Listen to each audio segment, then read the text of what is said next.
Good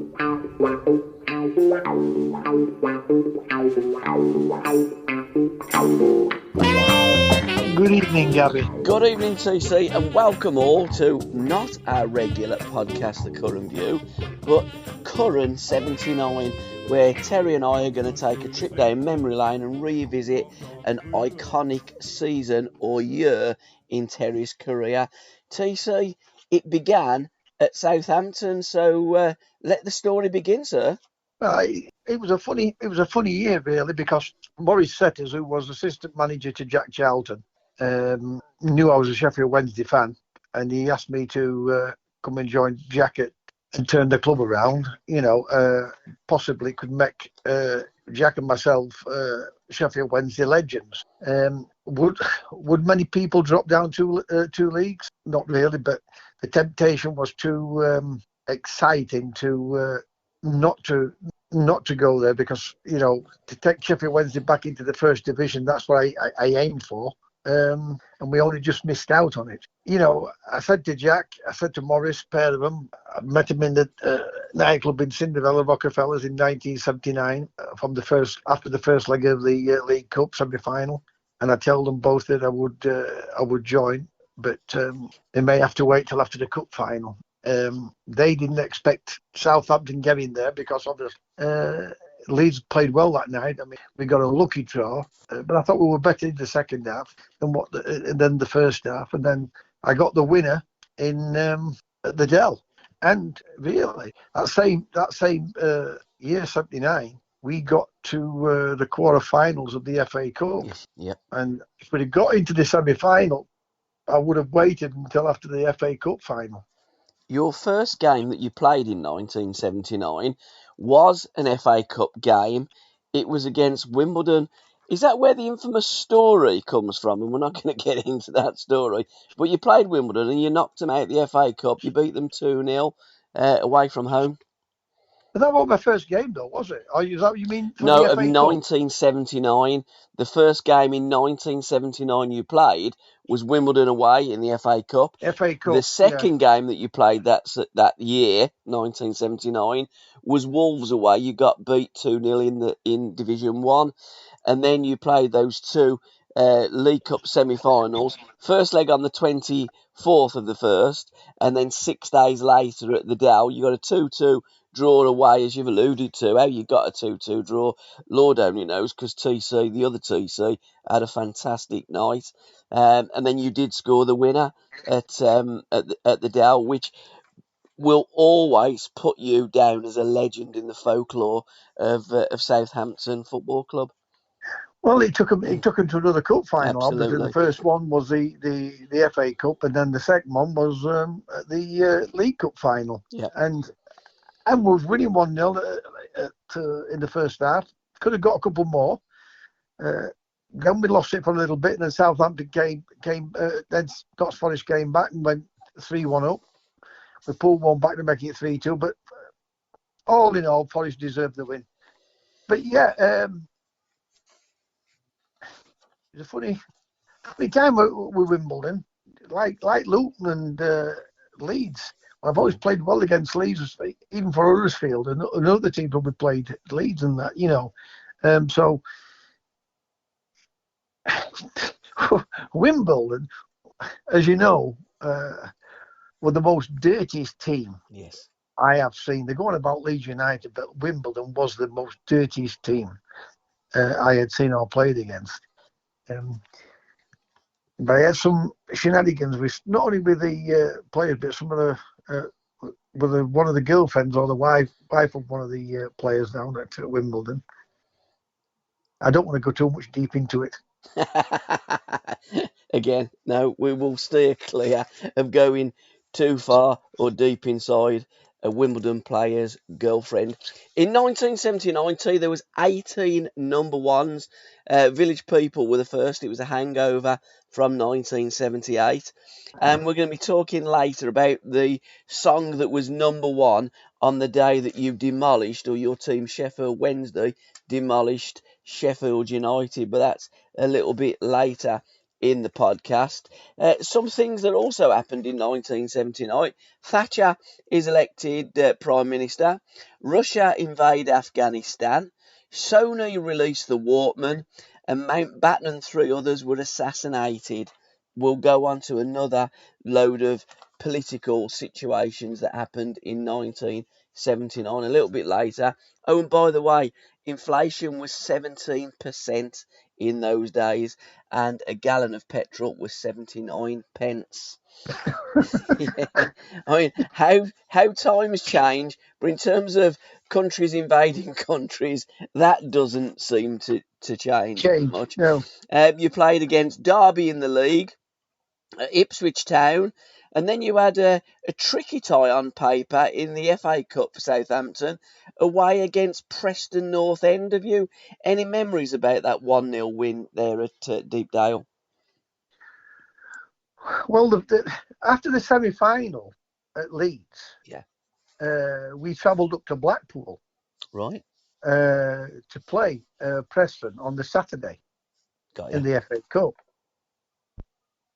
I remember it was such a late night that night, getting through to the or getting a great result at Leeds, and if we could beat Leeds at the Dell, then we'd be playing at Wembley. So one or two of the lads were still having a few drinks on the bus all the way up, but there was plenty of snow around at that time. Leeds had got undersoil heating, so that did help to keep the game on. So we travelled up to Blackpool the following day to stay overnight. I remember Paulie saying, "Come on, we'll go down and see Brian London." I said, "No," I said, "we've got a game tomorrow. I don't want to be going out." I was still only a young lad. I mean, Baldy was coming to the end of his career. But he climbed down the drain pipe and he went out. And he said the game would be off. As it happens, the game was off. So we missed out. We didn't play on the Saturday, and one or two of the lads, because some funny shenanigans at Blackpool. I remember West Ham players getting sent home from Blackpool for being from a night out. Bobby Morgan, Jimmy Greaves, and all those players. So anyway, we didn't play on that Saturday. Then we played the rearranged game, and again, but another tricky game. Always going to be an hard game because Preston were always a difficult team to play against. But we managed to get through, and it was a great result for us. Fantastic. I mean, really, it took me 14 months to be able to get over the injury I had at Forest. And I was just starting to play well. I mean, you talk about Wolves, but we beat Wolves. 3-1, 3-2 at our place. We beat Everton. And I got matching both those two games. I really just started to play really, really well again. Yeah. So was it a good decision for me to leave First Division? Not career-wise. If you're going to achieve, I would have had a better chance playing for England by staying at Southampton than dropping down to the Third Division. But it was something I wanted to do at some point in my career, so I thought, why not now? Absolutely. And after Preston North End, you played Everton, one of your former clubs, and you beat them 3-0 in the league. Bristol City at home, another 2-0. Again, away at QPR, another win. Southampton were on a real good winning streak. You even taught Arsenal a new one, 2-0 at home at the Dell against Arsenal in the league, which set up a lovely encounter at the Hawthorns in the FA Cup for Southampton, and you drew 1-1. Do you remember much about that winning run and what the attitude of the Southampton players was like going into the FA Cup? Surely you must have been on cloud nine. We'd had it. Southampton, as you know, have been renowned for producing some good quality young players. And back then, when I was playing, players that were breaking through then. I mean, he'd established himself then. Stevie Williams, great player, went on to play for Arsenal, played for England. But we had a kid called Graham Baker. I think they sold for £350,000 to Manchester City. And a guy called Trevor Hubbard, quality player. We had a little striker, or two little strikers really, Tony Seeley and Austin Hayes. Both those two have passed away. Yeah. I think it was about 5 or 6 years, maybe 10 years ago, something like that now. But just saying then, we were on such a good run. I mean, Ball, obviously, one of the great midfield players of our country, and won a World Cup. Not only that, I think he won a league title. He won a no, he didn't win an FA Cup with Arsenal. I don't think he did really. No. I think he just missed out on it. But Leeds beat them in the final. I think Laurie, regardless what I say or anybody else says, he done great for Southampton. Yes, he did. Yeah, terrific for Southampton. And not only that, he played some good football. He brought people like Shilton in there, Charlie George in there, Ball, as I said, Ted McDougall, Frank Worthington. Frank got to a semi-final with him. And if Laurie is stuck, with that group of young players, we've got a defender there called Malcolm Walton, lightning quick, and I mean lightning quick. And if he'd have played Trevor Hubbard and Graham Baker together in midfield, and took that little bit more risk and believed in them too, I think that team could have been a very, very, very good team. Because like I said, it were producing good players, and we were really. He didn't want to sell me at the death, but I forced the move because, like you just said there, we beat Arsenal 2-0, we beat Everton 3-0, we beat Wolves 3-2, and I was really, really starting to get back like I was at Forest. When I look at it, I mean, it did take a little bit of the pace off me from when I was at Forest, the injury I got. And like I said, it took me 14 months to get over it. But the atmosphere, and I mean, it was a good bunch of lads. David Peach, we got a Yugoslav in Ivan Golak. Yep. Terry Geno, goalkeeper. Peachy, great penalty taker as well as being a good fullback. We got the deadly duo of Phil Boyd and Ted McDougall. We had a good quality midfield player in Nick Holmes, always reliable. And now we just, like I said, just started to play well. Steve Williams, like I said, had already broke into the team and was a regular in the team, and we're getting talked about going to bigger clubs, and finished up going to Arsenal. So yeah, if he could have kept us all together, who knows? Southampton might have had a good run like they did under Keegan. I mean, I think they finished second that year when Keegan joined them. But McMahon always did well for Southampton. I think he'd done brilliant as well in terms of recruiting big name players to Southampton. It's something that you could argue that they haven't really done since Laurie, but Laurie really was a dab hand at being able to get them players at the Dell. That game against West Bromwich Albion in the FA Cup, both teams riding high. The Albion in 1979 were a terrific football club. Great team. I mean, they almost won the league. I think it was only that because it was as well. I've got noted down here in my notes. It was the winter of discontent. So it was that year that we had a big freeze, and because Liverpool had under soil eating and West Bromwich Albion didn't, I think their first game back was at Anfield and they got beaten. Then they had a little bit of a stumble, but Big Ron said to me, had they have not had that winter of discontent, that possibly, and both on and off the pitch with freezing cold temperatures, the Albion would have gone on and won the league. So playing them, you was playing a great West Bromwich Albion team in the FA Cup. We beat them in extra time in the League Cup quarter-finals. Did you know that? No, again, that would have been 1978, wouldn't it? So that No. No, you played the semi-final in January, so it would have been the previous. It was the same season, but it would have been the previous year because we're just focusing on 1979 as a year, not the 78, 79 as a season. When did I join Southampton? Well, it must have been late 78 then. Yeah, but what I'm saying is, Steve, what we're doing is focusing on the year, not the season. So, yeah, you did beat West Bromwich Albion in the League Cup, but it would have been earlier in the season, so therefore it would have been in 1978 Not 79. No, Right, not right. it would be in the same season, but not in the year that we're going to be focusing on. Because when you were doing about, because I remember we beat them. I think it was in extra time, but obviously that was 78. But going back, they were a good team, like you Yeah, they said, were. very very good team. Um, Gary Owen were playing for them. I'm sure he was. But Peter Barnes, uh, fullback Derek Statham, and I know Derek didn't like playing against me because obviously I was one of those players. Even if I lost it, I would always go back. And if they kicked me, I'd always go back. Yeah.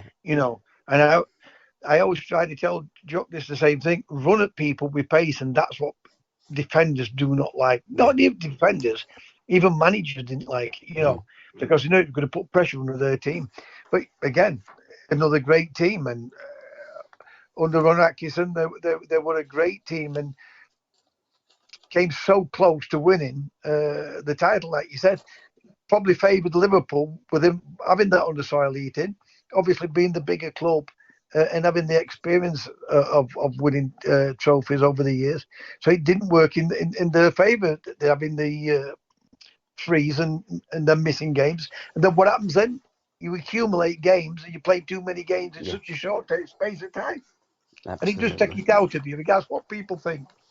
It So just takes it out of you. it has to tell you. So you could say with the Albion beating them in the League Cup and knocking them out the FA Cup, it was a bit of a tragedy that they drew you again in the cup competition. And coincidentally, the Bee Gees tragedy was number one when you did knock out Staying alive. West Bromwich Albion, and I Will Survive was number one when you played the final game, the game after that wonderful replay against West Bromwich Albion at the Dell. 5 days later, you took on Nottingham Forest, your old club at Wembley, Brian Clough and all. Two great teams going head to head. Southampton were a match for any side that season. But playing against your old team at Wembley must have been, well, you explain, what's it like playing against your old team? Well, I keep telling people, Clough tried to sign me 4 times altogether when I left Forest. I remember when we got to Wembley, many people always, I've got a photograph of walking around pitch with me. He always wanted to be at the side of me. He didn't want Cloughy to get to me and trying to put me off. Yeah. But nothing put me off. I mean, Clough was trying to say hello to me and wishing me all the best and that type of thing. But Laurie was trying to keep him away from me. Great to see me, obviously, my ex-teammates playing against them. But with me, with football, choose who it is. I never played against Sheffield Wednesday, but whoever it was playing against, I always give my best. And, I wanted to beat Forest, not because I wanted to beat them for the sake of beating them. I just wanted to win the cup final. Yeah. But it was a great occasion, great for it to play at Wembley, because every kid dreams, or back in my day, dreamt of playing at Wembley. And like I say, there were a couple of bad errors, what cost us really. And then we did get back into the game, but we were 3-1 down then. Had they taken the foot off the ball? You never know. But at the end of the day, it was a good cup final. There were plenty of snow on the pitch on the Friday, which it cleared off on the what is that? This would have been Saturday. Didn't play football. Yeah, it would have been a Saturday in them days, I would have thought. Yeah. But we could have gone at half time 2 or 3 up. We could have done. But again, Forest turned it on for 20 minutes, and in that 20 minutes, they really put us under pressure, and we made 3 mistakes. Because when you look at the goals itself, they weren't great goals. They were great for Forest, but they weren't from our defensive point of view. They weren't that good. I mean, we had started playing football on a Sunday, but I do think it was a Saturday kick-off. And in my notes here, I've made a schoolboy error. I've put Notts Forest. It is, of course, Nottingham Forest. And the Nottingham Forest fans go bam if you call them Notts. Yeah. Oh, don't they just? So you got beat to Nottingham Forest at Wembley.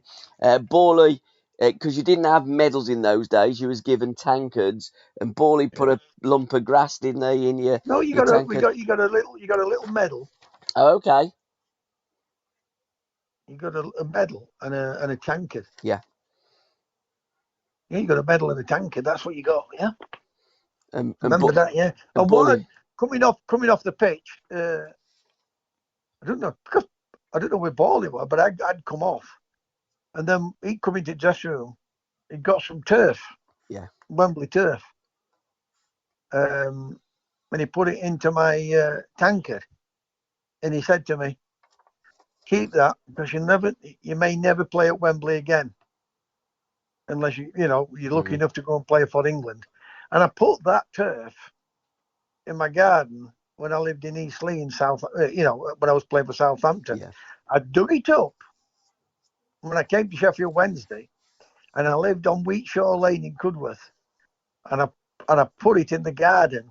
I don't know if it's still there today, unless it's been, turf's been returfed and what have you. But I did bring it back up with me and put it in the garden up at my house at Wheatshaw Lane in Cudworth.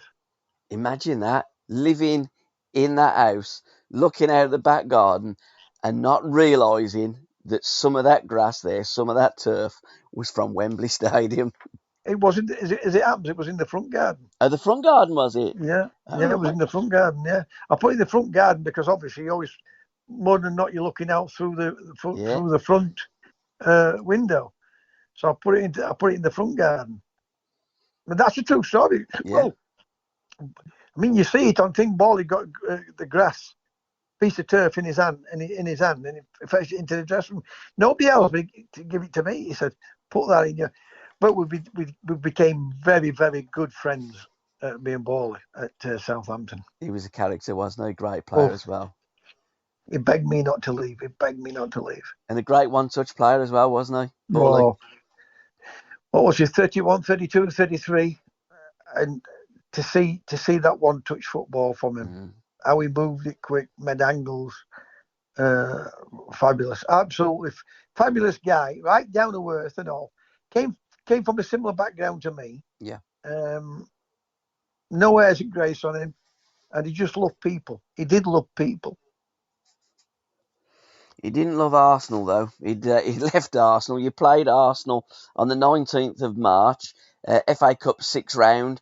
You drew 1-1 at the Dell, and then they took you back to Highbury and beat you 2-0. Did you play in both of those games? No. I'll tell you what happened in those two games. Yeah. Can you remember the Dell? Yeah, all the fans won't remember the Dell. When you came out at the corner at Yeah. the bottom end of the ground. So that's where the goal. That's where the Tebby Price. What's his second name? He'll come to me in a bit. Is it? It'll come to me. Dave the Price. Player, what was his? Dave Price. Was it Dave Price? Yeah. Terry Gennell had come to near post. I don't know who it were, but Gennell clips the ball onto the crossbar. 11 times out of 10, that drops over the goals. Yep. It ran across the crossbar, drops this side of the goal, and Dave Price put equalise. I think it's about 80th minute. That, if you check that up, I bet I'm not far wrong. Yeah. About 80th minute. And then I don't know why he left me out in the replay. I hadn't got a clue why he left me out, but I knew there was something going off because Bally pulled me. He said, "Listen, I've seen Alan Hinton here, and Alan Hinton's been asking me about you." He said, "You don't be going to America at your age, right?" And so I met Alan Hinton in Bally's room, and they were trying to get me to go to America. McMenemy had agreed a fee. I mean, I always put it down to Bally that because McMenemy didn't like me being with Bally. And then he changed his mind. For some unknown reason, he changed his mind and he offered me a 3-year contract. But we go to Highbury and we get beat 4-1. 2-0. Was it 2-0? Are you sure? Yeah, that's what it's got down there, yeah. In the replay? Yeah, got beat 2-0 in the replay. I thought we got beat 4-1 there. He played. I'm sure he played Manny Anuzeski to mark Liam Brady, and left me out. Right. So it was tactical. Yeah, Yeah, he went he tried tactical. to. He were concerned about Liam Brady. Yeah, I mean, he did that with Manny with it when we played Leeds with Tony Curry. I think that was in the league game. Trevor Francis, I think he at Birmingham. No, he can't have been. He'd gone to Forest then. he would have. He left. Trevor left Birmingham in the February of 1979. So Yeah, earlier in that season, you would have played Birmingham. Yeah. yeah. Well, he played when he played Dib to mark him out at game. I Mm, mean, I played in those games. It yeah. was just that Arsenal game. I don't know whether it was because of that, because we didn't. They were so unlucky to get a draw at our place. You know, Mm, in just one of those games, and Arsenal went on to beat Man United 3-2 yes, they did. in the final. No, yeah, 3-2. 3-2. Yeah. Yeah. Mm. I think Man United came back. Alan Sunderland scored the winner. Yes, he did. It was a great cross by Graham Ricks. Ricks, that's right. Gary Bailey just couldn't get his fingers to it, and Alan Sunderland slid the winner in. It was a 5-minute final, wasn't it? The game itself wasn't particularly good, but the ending of the FA Cup final in 1979 was fantastic. Was you into movies, TC, in those days? Was you into the films? Yeah, I used to go to, a lot of footballers did. Yeah. The Thursday, Friday night, you go to a film and then back home, put your feet up. Yes, I was into films in those days. Yeah. What else was you into in those days as a young? How old were you? Did you say you were about 24, wasn't you, that season? 23, I think, Yeah. something like that. Mm. 23. I remember meeting Oliver Tobias. He was in those John Yeah. Collins films. The Bitch In, and the in, Stud. in Tramp, yeah, the bitch and all that. I Yeah. remember meeting him down in Tramps with Borley. Um, I was what was it? Clint Eastwood fan. Got ya? You Yeah. know, but Bond. I like obviously Bond, whatever. Um, but also it's music. Like anybody, like any young lad. You know, I like horse racing because I go horse racing with Borley. So yeah, like any normal young lad into music and into films. Superman the movie come out in 1979, as did Rocky 2, Alien, Kramer versus Kramer, and The Deer Hunter. Two great films. I weren't into Superman. I think these Supermans are a lot better than the old Supermans. Yeah, You I know, must admit I've never been into that Kramer versus comics. Kramer. That was a great film. And Deer Hunter, De Niro. I think that really elevated his career, didn't it? Again, I'm not sure with films. I'm not big on my films, but it was a big move that took you from the first division to the third division. Terry Connor, flipping heck, I can't get my word out. TC arrived on the 1st of April 1979. But your new teammates, there wasn't on a particularly good run. They'd played Exeter City, drawed 2-2. They beat Peterborough 3-0, and then they got beat by Watford. And I think your first game then would have been Mansfield, wasn't it? Did you come on a sub against Mansfield in a 2-1 home defeat? No, I came on a sub at Watford. Right, okay. Came on a sub at Watford. I'd signed on the Thursday, Got ya. late Thursday night. Yeah.